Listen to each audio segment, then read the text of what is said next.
Guðjón, þetta var erfið fæðing í dag en þetta hófst að lokum.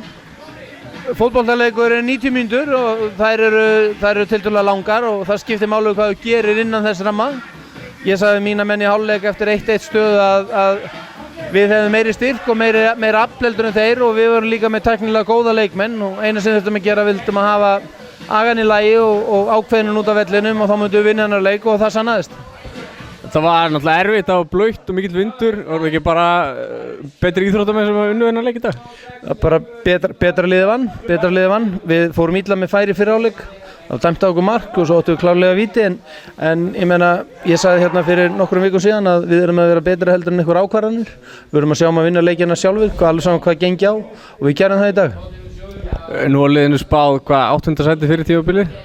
Spilamennskan í síðustu leikjum, hún gefur til kynna með að vera bjartsýnn en það, eða ekki? Ég er nú svo gamall í þessu, ég tek bara einn leik fyrir einu og ég man varla hverjir eru í lok mánaðarins og spái lítið í það. Ég spái núna í leikinn á móti Gróttu og undirbýliðið mitt fyrir það og ég fer ekkert fram á mér í því og ég veit að það verður erfiður leikur. Það verður erfitt að fara á gervigrasið aftur eftir að vera búin að vera á gervigrasi, grasi og svo aftur gervigrasi og svo aftur þetta. Þannig að það verður erfitt og Grótta er með ágætlega skipað lið og fullt af góðum leikmönnum. Þannig að við þurfum að gá að okkur og menn mega alls ekki fara fram úr sér einhverjum væntingum. Þetta er bara einn leikur sem vannst og það er löng ganga fyrir höndum í sumar. Þú sést ekkert farin að spá í Breiðablik í bikarnum? Nei, ég er ekki farin að spá neitt í Breiðablik í bikarnum. Ég fór bara létt í gegnum það og skoðaði þá stöðu hvernig hún liggur fyrir en það er ekkert að trufla mig og ég fer bara í næsta leik á móti Haukum. Það eru 3 stig sem við ætlum að reyna að ná í og við ætlum að reyna að ná í stig í öllum leikinn hver sem við förum og við munum freista þess að reyna að vinna eins marga leiki og nokkuð kostur er og sannum það í dag að Fjölnir sem við byrjaði mótið mjög vel og kredit til leikmannana minna fyrir hvernig þeir unnu og hvað þeir lögðu á sig í dag. Þeir vildu vinna og þeir höfðu þá ástríðu sem til þarf til að vinna fótboltaleiki og þeir gerðu það vel í dag en við skulum ekki gleyma því að Fjölnisliðið er gott lið, búið að gera góða hluti, búið að vinna núna í bikarnum og hefur byrjað mótið að krafti. Þannig að enn og frekar eiga mínir menn hrós skilið. Takk fyrir.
Það var aðeins meira að gera hjá þér í dag heldur en í síðasta leik. Já, það var nóg að gera í dag.